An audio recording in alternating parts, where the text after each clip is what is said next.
Welcome to Power Your Life Today.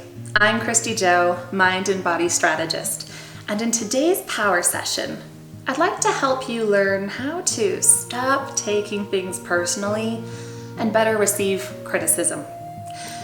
It's really important because we get criticized every day, don't we? We hear things we're doing right, hear things we're doing wrong, and it's your choice if you let those things come inside and hurt you and make you feel like you're not very good, or whether you learn from it. Now I know when you get criticism, it can cut deep and it feels like someone takes a dagger and just and then turns it, right?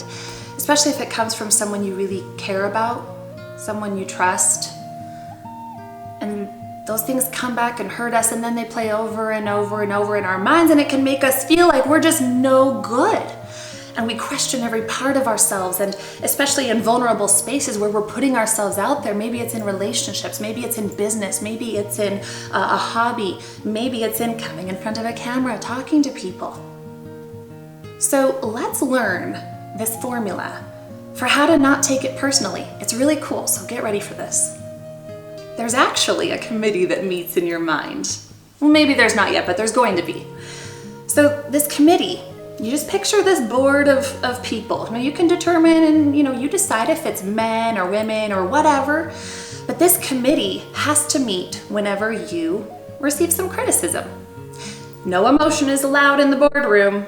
So they need to meet, and you're going to take this feedback to them, and they're going to deliberate. They're going to determine what is viable here, what should we pay attention to, what's true, and perhaps what's not true. What do we need to discard? So as they deliberate, again without any emotion, you can then determine what you need to do differently and what you can just get rid of, what you don't need to hold on to as personal judgment. Now the difficult part of this, if the committee tells you, hey, there's some truth here, it requires humility. You have to look inside and say, you know what? Maybe this person was right.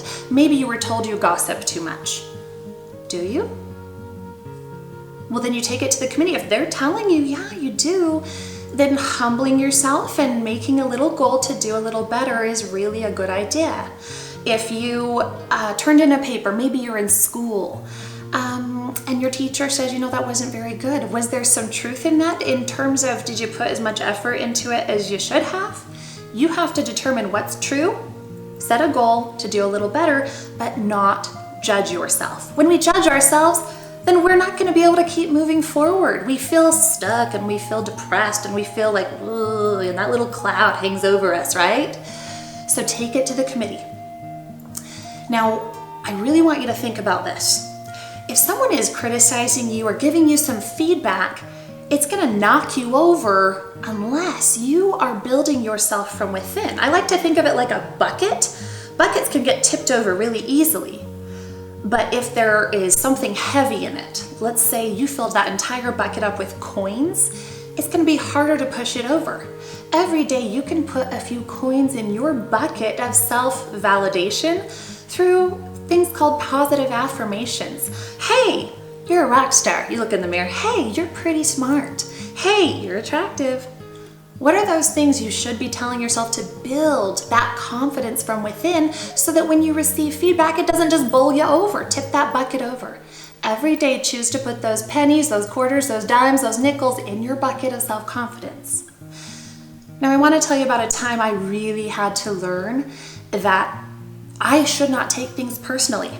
When I was 18 years old, a freshman in college, I had choreographed a dance. I had an opportunity to perform a solo piece in my dance concert. And I showed my professor, who's Chinese, Dr. Lei, sure love her, and I performed the piece for her, and all she said was, oh, you land very heavy. I had dropped to the floor on this one part, and apparently it was really heavy. And initially I felt like, oh, she didn't even like the dance, I'm not very good, oh my gosh, blah, blah, blah, blah.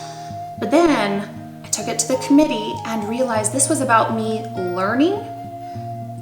She was giving me some viable feedback, and what I want to tell you is over the next, 4 years, she tweaked this dance. She kept giving me feedback, kept giving me feedback.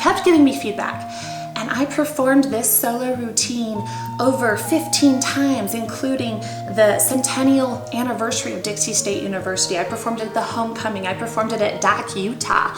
I've performed it on stages for all sorts of events and concerts, and it's become my trademark piece that I had to learn how to take feedback to improve it. It didn't judge me as a not good enough dancer to get feedback. It helped me improve because I looked at what was viable, discard the judgment that, oh, it's because I'm not very good, and move forward with confidence. Now it's your turn. What are those things that you're taking personally from the people around you, a boss, a coworker, kids, friends? Who is it? Give them some compassion because maybe they just don't know the art yet of delivering good feedback and how to deliver criticism. So don't pawn off on them this defensiveness. Take it to the committee, determine what is truthful, what you can learn from, discard the judgment, and move forward. As you're learning to power your life every single day, you're going to be more confident, more powerful, to live your life of more value, more service, and more love. Thanks for watching. If this resonated with you, please share it with one person who comes to mind. Investing in yourself is the best investment you're ever going to make, because when you improve your life, everybody around you improves their lives too. Subscribe to this channel so you are really sure to catch our next power session together so you can continue to power your life to one of more service, value, and love. Until then, power your life today.